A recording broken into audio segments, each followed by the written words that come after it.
live in the dungeon. This is the Dream Warrior Review. I'm Kurt Thomas. I'm Mick Strawn.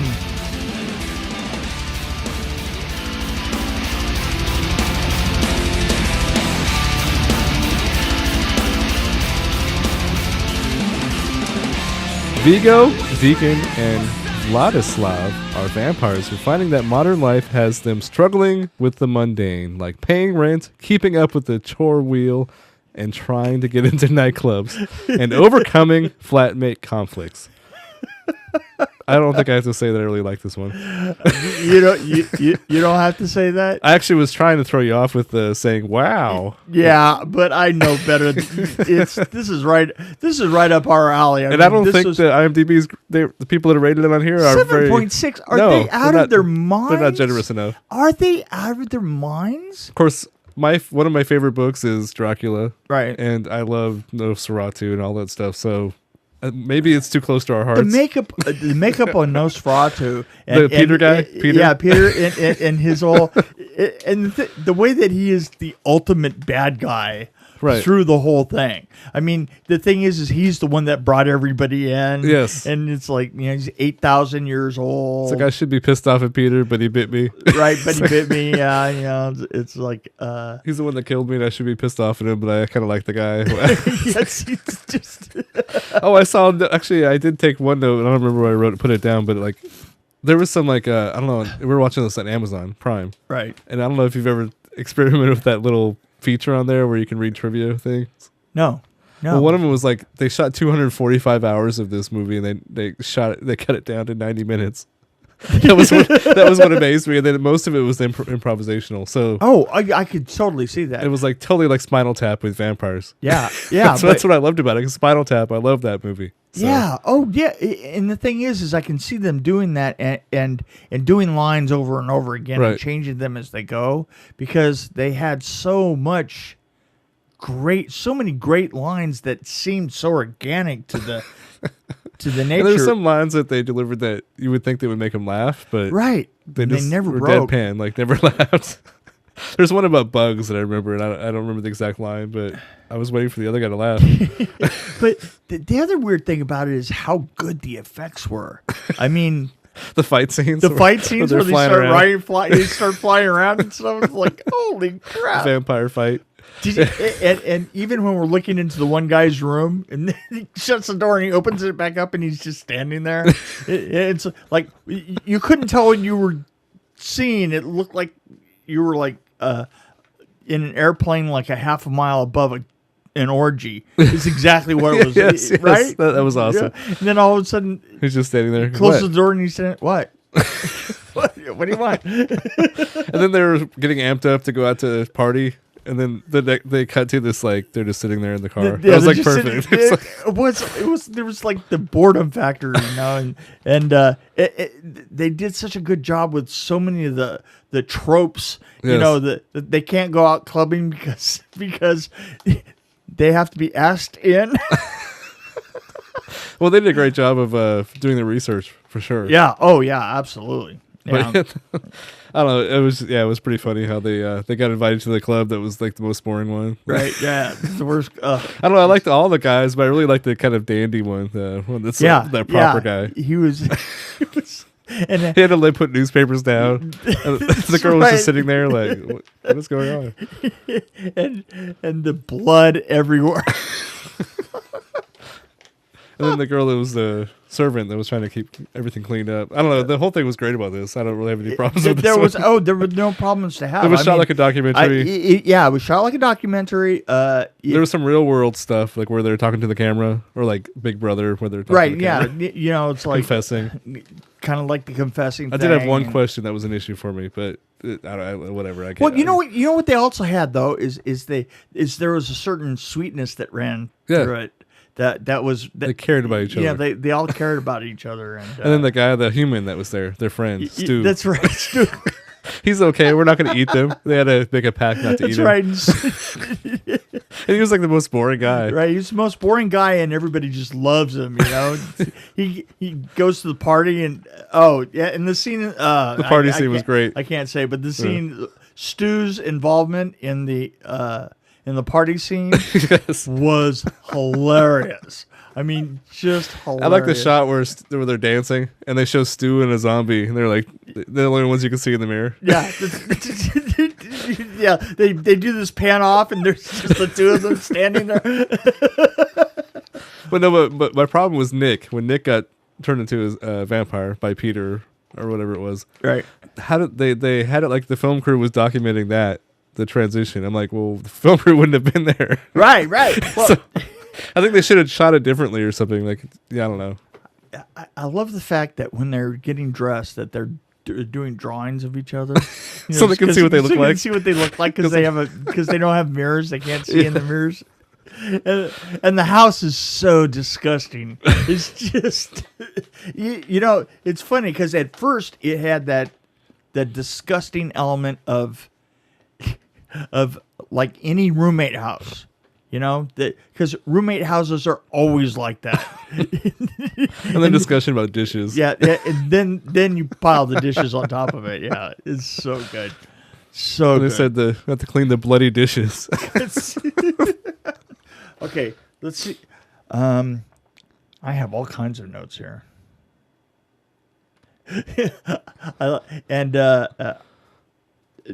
Just a couple of great lines out of it. We are the bait, but also the trap. What about the line about the pedophiles to the little girls? What are you doing tonight? You're gonna kill some perverts? That's right. Yeah, we're gonna kill some pedophiles. Cool. Werewolves? No, swearwolves.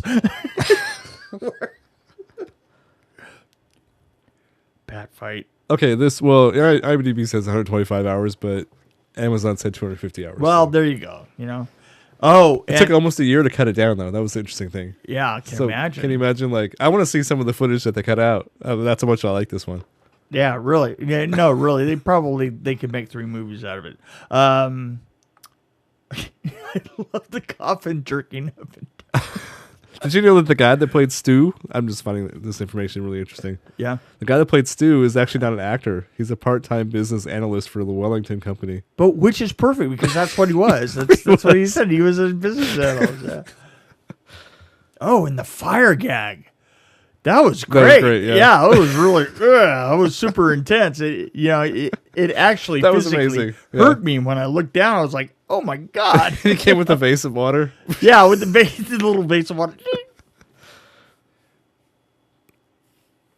Oh, and one thing that I wanted you to definitely to have noticed is that they used quite often in that revolving room.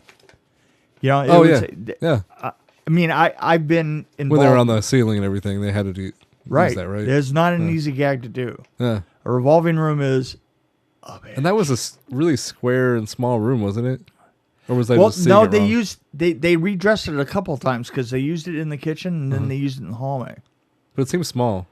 Yeah, well, yeah. Like, wouldn't that be harder to like maneuver around a small room? Because the one that I'm thinking of, like an Electric Boogaloo, and Right. was a little bit bigger. It was not very Maybe not. big. It was not very big at all. No. The one on Electric. Because where he dances across it seems like it's a lot longer than this one Well, was. that's the same one. That is the same room as was used in Nightmare on Elm Street. Right. The same room. So it's pretty limited. Hmm. You know, you have to remember this, that you're not seeing.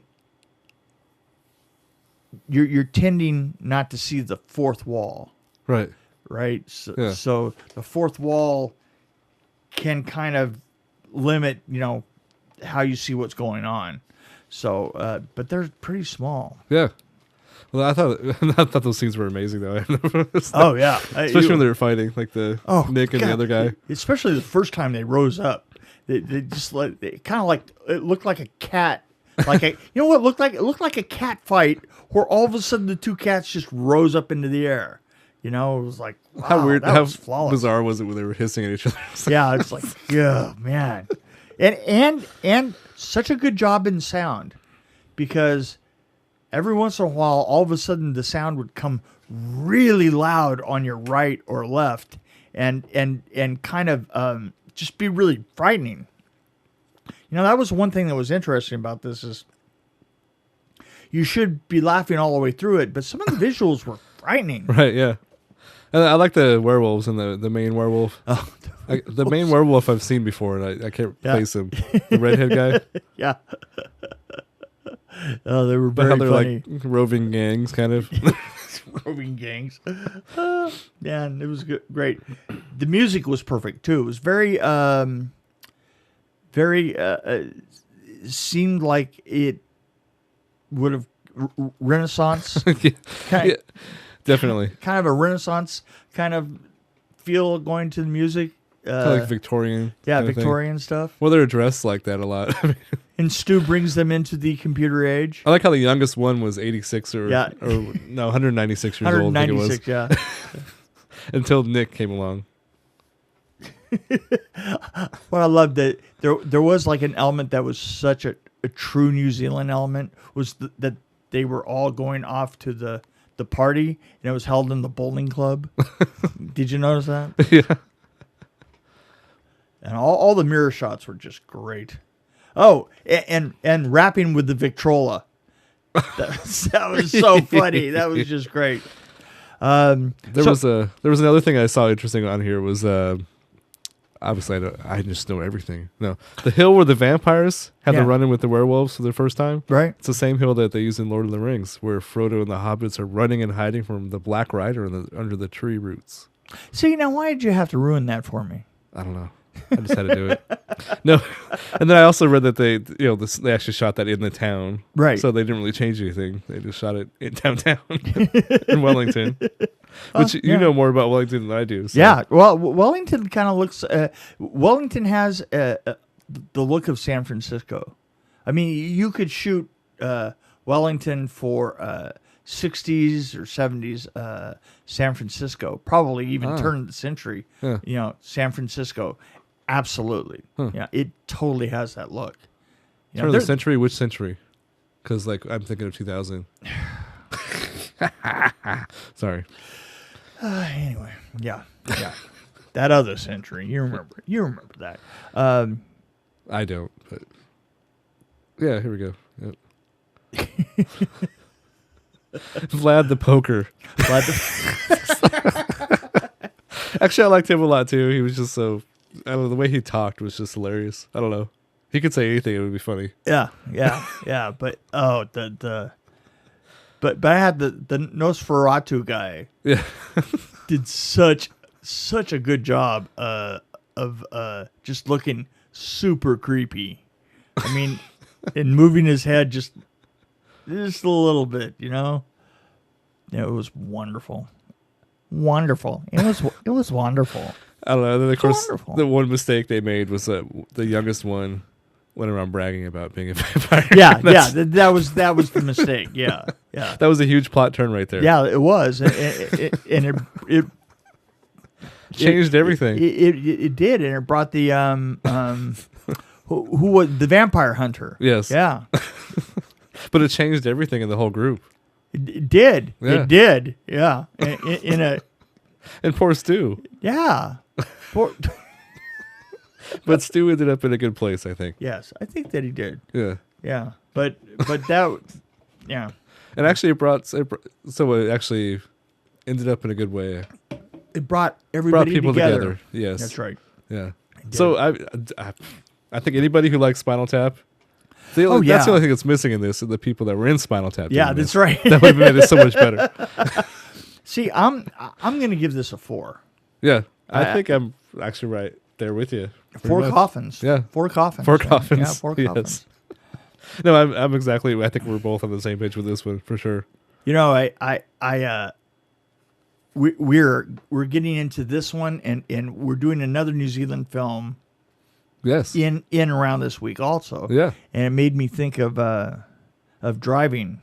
Yes. In New Zealand, and oh. Yeah, driving in New Zealand is interesting.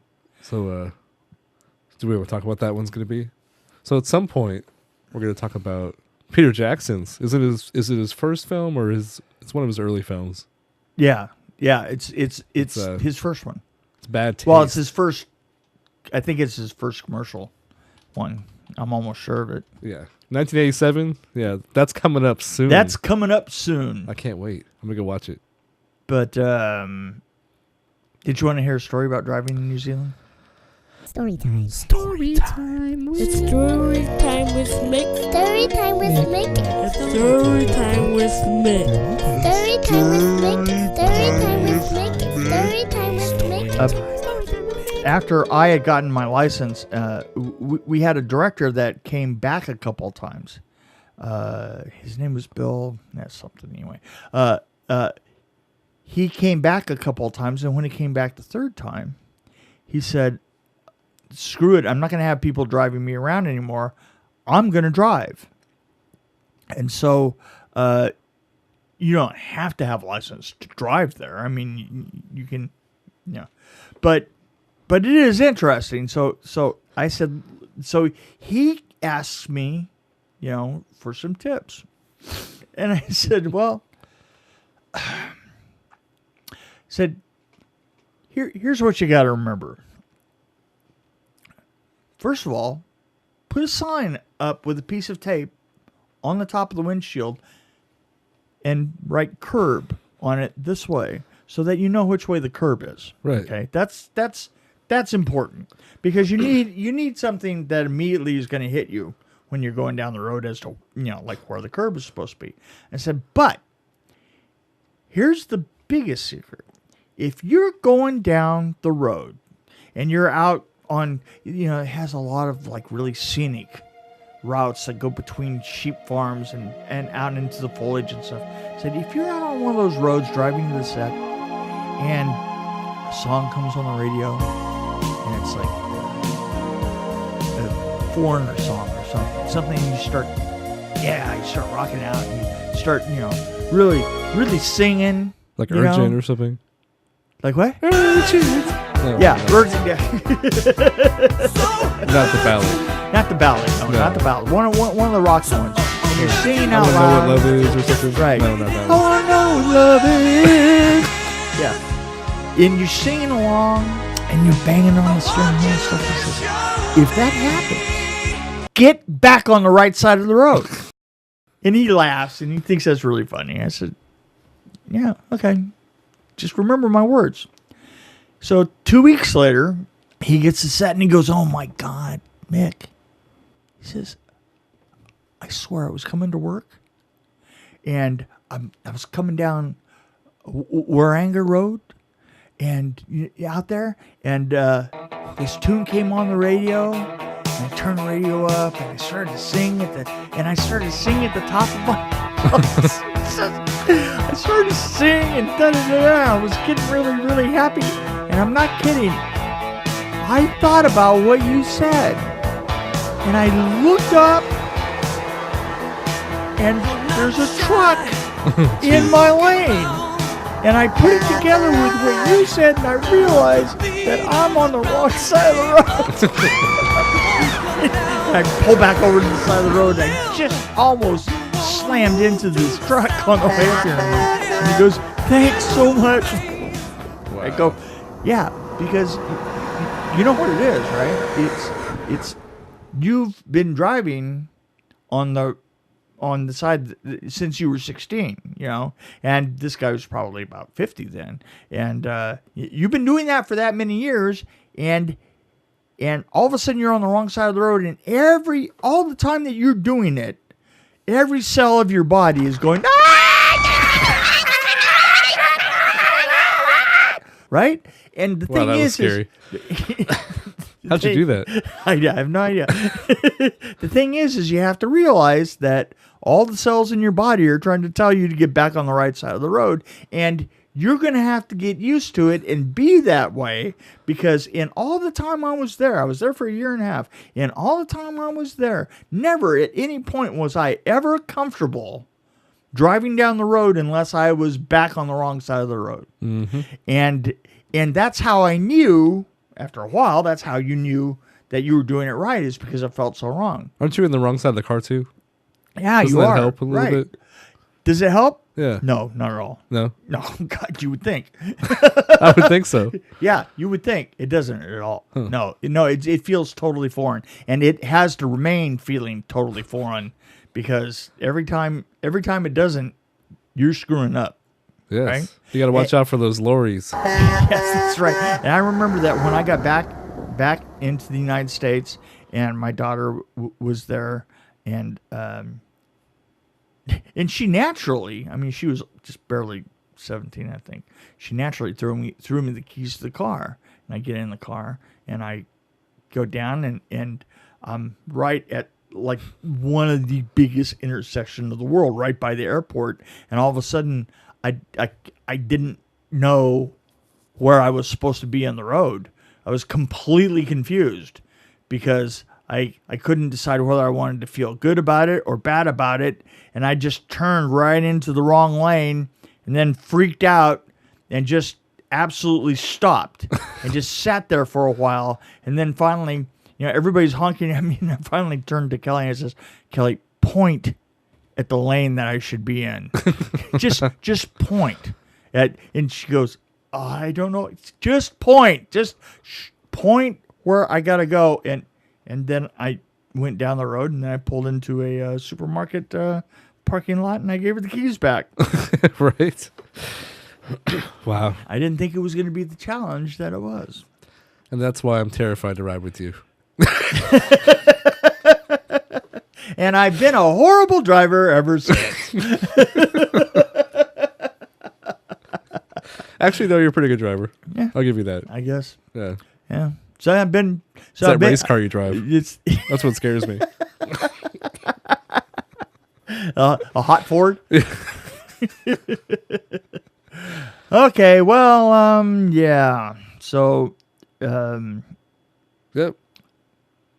We rated it. We actually rated that one. We did. Usually we forget. Yeah. I think.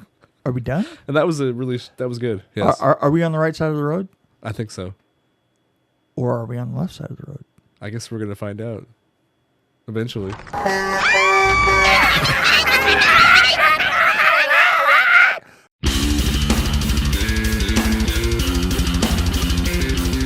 This is Kurt Thomas along with Nick Strawn. Thank you for listening to the Dream Warrior Review. If you have any questions or just have feedback for our show, we welcome them at dreamwarriorreview@gmail.com. Of course, you can find us on Facebook and Twitter as well. As always, please follow us and tell your friends about us too.